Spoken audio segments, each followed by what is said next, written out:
سورہ فتح آیت نمبر 21 میں اللہ پاک فرماتے ہیں، اور دوسری مکہ، حوازن اور حنین سے لے کر فارس اور روم تک کی بڑی فتوحات جن پر تم قادر نہ تھے، یعنی دوسرے جو وکٹریز جو فیوچر میں آنے والے، ایک تو فتح مکہ ہے، مکہ کو جیتنا ہے، اس کے بعد حوازن ملک ایک جگہ ہے اس کو جیتنا ہے، اور حنین بھی ایک وار ہونے والی ہے اس کو جیتنا ہے، پھر ایران، اس کے بعد پھر روم،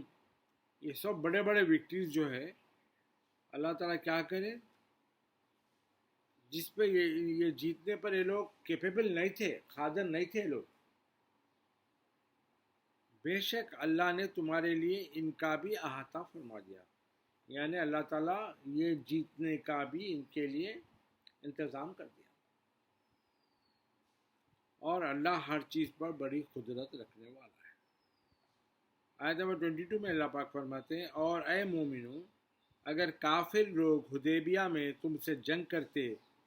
تو وہ ضرور پیٹ پھیر کر بھاگ جاتے، اگر وہ لوگ جنگ کر لیتے تو پیٹ پھیر کے بھاگتے تھے، پھر وہ نہ کوئی دوست پاتے اور نہ مددگار، نہ ان لوگوں کو کوئی ان کا دوست ملتا اور نہ ان کو کوئی ان کا ہیلپ کرنے والا ملتا، مگر اللہ کو صرف یہ ایک ہی نہیں بلکہ کئی فتوحات کا دروازہ تمہارے لیے کھولنا مقصود تھا، یعنی یہ ایک ہی وکٹری نے اللہ تعالیٰ تمہارے لیے کئی وکٹریز کے لیے ڈور اوپن کر دیے، ڈورس اوپن ہو گئے، کئی وکٹریز جو فیوچر میں آنے والے تھے، اللہ کا وہ مقصد تھا۔ یہاں پہ وار نہیں ہوئی، یہاں پہ حدیبیہ میں ایک اگریمنٹ ہو گیا تھا کہ اب نہیں کریں گے وار، نہ تم ہم سے کرنا نہ ہم تم سے کرنا، 10 سال تک۔ تو اللہ کا اس میں کیا تھا، چھپی ہوئی بات کیا تھی کہ اللہ تعالیٰ یہاں پہ وار نہیں کر کے آنے والے کئی وکٹریز کا دروازہ کھولنا اللہ تعالیٰ کا مقصد تھا۔ آیت نمبر 23 میں یہ اللہ پاک فرماتے ہیں، یہ اللہ کی سنت ہے جو پہلے سے چلی آ رہی ہے، اور رسول اللہ صلی اللہ علیہ وآلہ وسلم اللہ کے دستور میں یعنی قانون میں ہرگز کوئی تبدیلی نہیں پائیں گے، یعنی اللہ تعالیٰ کا قانون جو پہلے تھا ابھی بھی وہی ہے، اللہ کے رسول اس میں کوئی چینجز نہیں محسوس کریں گے، نہیں پائیں گے۔ آیت نمبر 24 میں اللہ پاک فرماتے ہیں، اور وہی ہے جس نے سرحد مکہ پر، بارڈر لائن آف مکہ پر، حدیبیہ کے قریب، یعنی جو بارڈر لائن مکہ کی تھی جو حدیبیہ کے قریب تھی، ان کافروں کے ہاتھ تم سے اور تمہارے ہاتھ ان سے روک دیے، یعنی کافروں کے ہاتھ بھی روک دیے اللہ تعالیٰ، اور ان مومنوں کے ہاتھ بھی روک دیے لڑائی ہونے سے،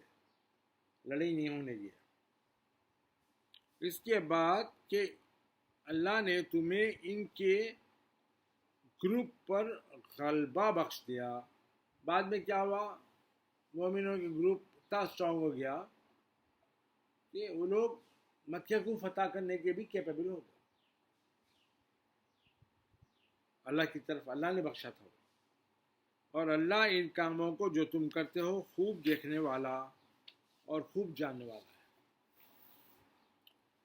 آیت 25 میں اللہ پاک فرماتے ہیں، یہی وہ لوگ ہیں جنہوں نے کفر کیا اور تمہیں مسجد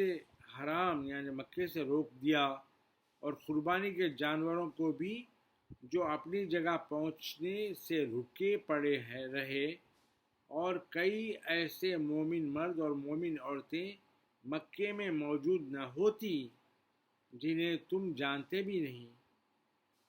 یعنی یہ لوگ کیا کر رہے تھے، عمرہ کی نیت سے مدینے سے نکلے تھے، عمرہ کریں گے بول کے سب لوگ جا رہے تھے، تو یہ لوگ کیا کرے، کفار و مشرکین کے لوگ آ کے روک دیے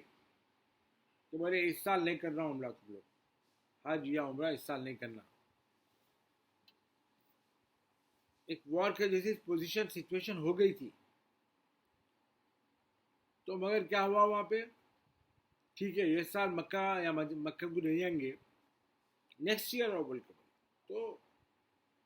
اگریمنٹ بنا ہے پھر وہاں پہ تو اب یہ لوگ جا رہے تھے نا قربانی کرنے کے لیے، جانور بھی لے آ رہے تھے اور بہت سارے تیاری کے ساتھ جا رہے تھے. تو ویسے میں اللہ تعالیٰ بول رہے ہیں اگر کئی بہت سارے ایسے مومن مرد اور مومن عورتیں جو مکے میں موجود نہ ہوتی، جنہیں تم جانتے بھی نہیں، سمجھے آپ؟ جانتے بھی نہیں ہو، بلکہ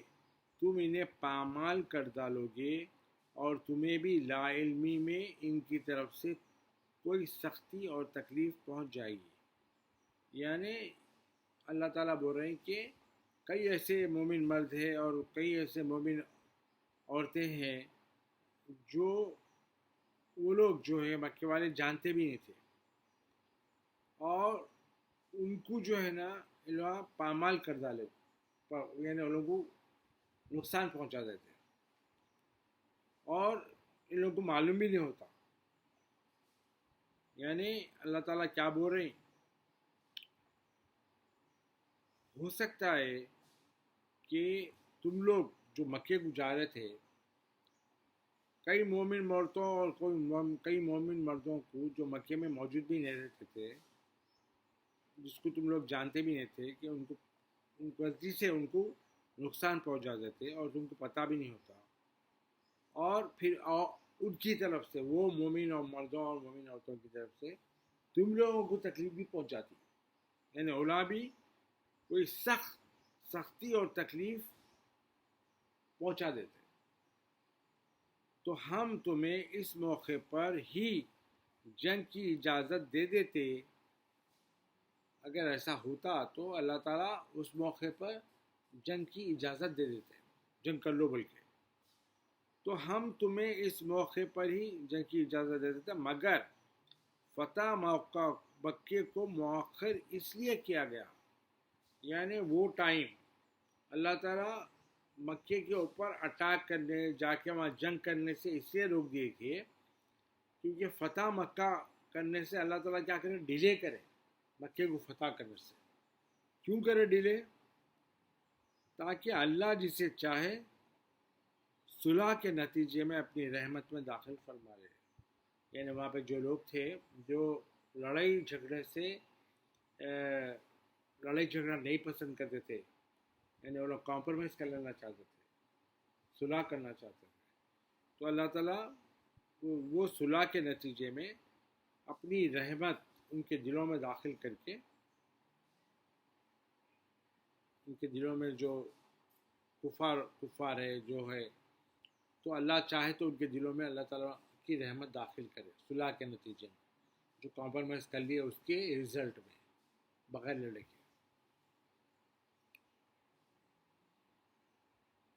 اگر وہاں کے کافر اور مسلمان الگ الگ ہو کر ایک دوسرے سے ممتاز ہو جاتے تو ہم ان میں سے کافروں کو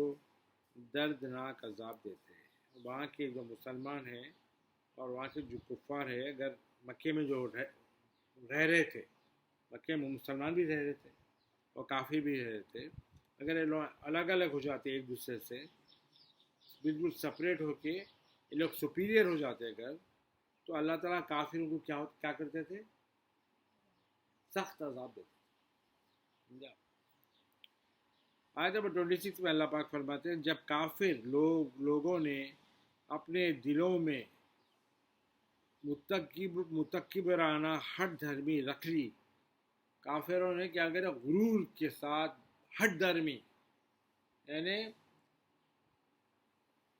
غلطی کر کے بھی اپنی غلطی نہیں ماننا، اس کو بولتے ہیں ہٹ دھرمی. سمجھا؟ غرور کے ساتھ ہٹ درمی اگر رکھ لی انہوں اپنے دلوں میں، جو کہ جہالت کی ضد ہے، اور غیرت تھی تو اللہ نے اپنے رسول صلی اللہ علیہ وآلہ وسلم اور مومنوں پر اپنی خاص تسکین نازل فرمائی اس دن، اور انہیں کلمہ تقوی پر مستحکم فرمایا. ان لوگوں کو اللہ تعالیٰ کلمے پہ اور تقوی پہ اور مضبوط کر دیا. رینیو جب کرے لوگ بیعت کرے، رینیو کرے ایمان کو، رسول اللہ پہ بیعت کر کے رینیو کرے، تو اللہ تعالیٰ ان لوگوں کو ایمان پہ اور مستحکم، تقوی پہ اور مستحکم فرما دیا. اور وہ اسی کے مستحق تھے، یعنی وہ لوگ ڈیزرو کرتے تھے، یعنی ان کے دلوں میں ایمان کو اور کلمے کو اور تقوی کو بڑھا دینا، کہ وہ لوگ ڈیزرو کرتے تھے اور اس کے اہل بھی تھے اور اس کے کیپیبل بھی تھے وہ، اور اللہ ہر چیز کو خوب جاننے والا ہے. آیت نمبر 27 میں اللہ پاک فرماتے ہیں، بے شک اللہ نے اپنے رسول کو حقیقت کے عین مطابق سچا خواب دکھایا، یعنی جو ایکچوئل ہونے والا تھا، حقیقت جو ایکچولی ہونے والا تھا، اس کے حساب سے اللہ کے رسول کو اللہ نے ایک سچا خواب دکھایا تھا کہ تم لوگ اگر اللہ نے چاہا تو ضرور بالضرور مسجد حرام میں داخل ہوں گے. یعنی اللہ تعالیٰ آلریڈی خواب میں دکھا دیے تھے کہ تم لوگ جو ہے نا مکے سے آنے سے روک رہے نا، تو تم لوگ ضرور بضرور مکے میں داخل ہوں گے،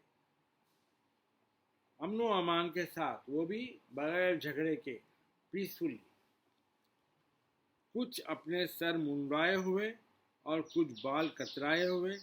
اس حال میں کہ تم خوف زدہ نہیں ہوں گے. یعنی مکے میں جا کے عمرہ کر کے لوگ کچھ سر اپنا منڈا لیں گے، تھوڑے لوگ بال اپنے تھوڑے کٹا لیں گے، ویسی سکون کی حالت میں رہیں گے لوگ. ایسا خواب میں دکھا. اور وہ صلح حدیبیہ کو اس خواب کی تعبیر کے پیش خیمے کے طور پر جانتا تھا. یعنی صلح حدیبیہ جو ہوئی، جو فیوچر میں مکے میں وکٹری ہونے والی جو تھی، اس کا سائن کے طور پہ اللہ تعالیٰ خوب جانتا تھا کہ یہ ہوا نا صلح حدیبیہ. اس کے بعد اللہ تعالیٰ خواب دکھائے تو صلح حدیبیہ اس کی سائن تھی کہ لوگوں کو فتح مکہ ہوگی، جو خواب میں دکھا دی گئی.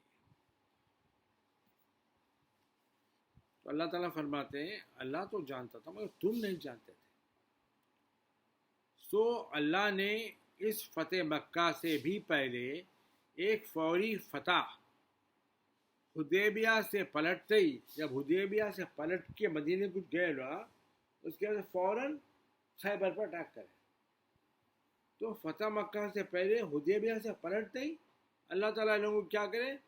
خیبر کی فتح عطا کر دی. اور اس سے اگلے سال فتح مکہ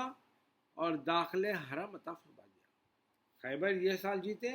نیکسٹ ایئر مکے کو فتح کرے الحمدللہ، اور مکے میں جو روک رہے تھے جانا ان لوگوں کا، اور مکے میں داخل بھی ہو گئے.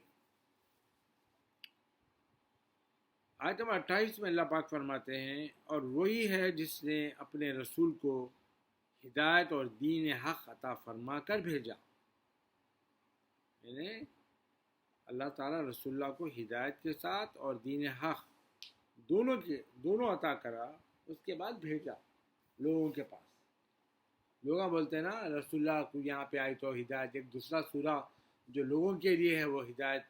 کی بات، اس میں اللہ کیا سمجھتے ہیں، رسول اللہ کو اب ہدایت دی اللہ. یہاں کیا بول رہا اللہ تعالیٰ، اللہ تعالیٰ پہلے سے رسول اللہ کو ہدایت اور دین حق دے کر بھیجا تاکہ اس سے تمام ادیان پر غالب کر دے. یعنی پہلے جتنے بھی دین آئے ان سب کے اوپر غالب کر دینے کے لیے رسول اللہ کو ہدایت اور دین دے کے اللہ تعالیٰ بھیجے. اور رسول اللہ صلی اللہ علیہ وآلہ وسلم کی سچائی و حقانیت پر اللہ ہی کافی گواہ ہے. یعنی وہ حق پہ تھے اور وہ کتنے سچے تھے، اللہ کافی ہے گواہی کے لیے، ان کے لیے کافی ہے اللہ.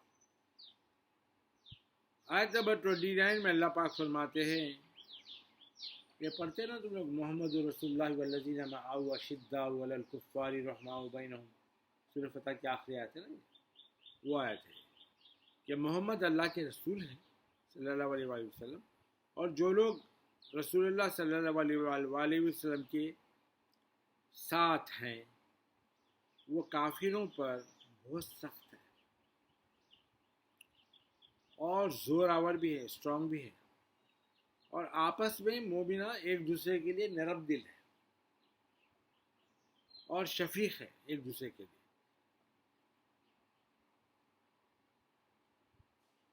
اور رسول اللہ صلی اللہ علیہ وسلم انہیں کثرت سے رکوع کرتے ہوئے سجدے کرتے ہوئے دیکھتے ہیں یہ لوگوں کو. ایکچولی وہ مولا کی بات ہے,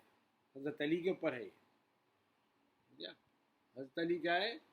دشمنوں پہ بڑے سخت ہے اور مومنوں کے ساتھ نرم دل ہے اور شفیق بھی ہے.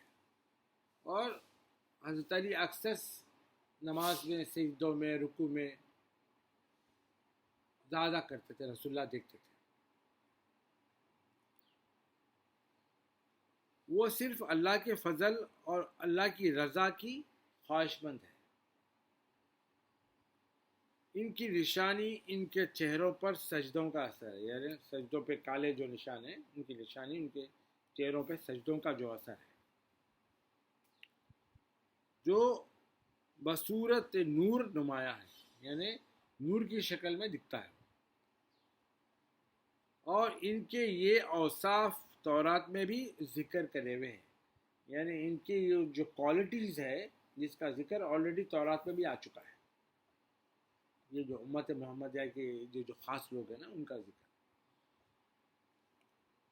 تورات میں بھی آ چکا ہے. اور ان کے یہی اوصاف انجیل میں بھی لکھے ہوئے ہیں, بائبل میں بھی ہے. اور ان کے یہی اور وہ صحابہ ہمارے محبوب مکرم کی کھیتی کی طرح ہے. جو رسول اللہ کے ساتھ جو لوگ ہیں وہ رسول اللہ کی کھیتی جیسا کلٹیویشن کرتے ہیں نا, کھیت میں بیج ڈالتے تھے, کھیتی کی طرح.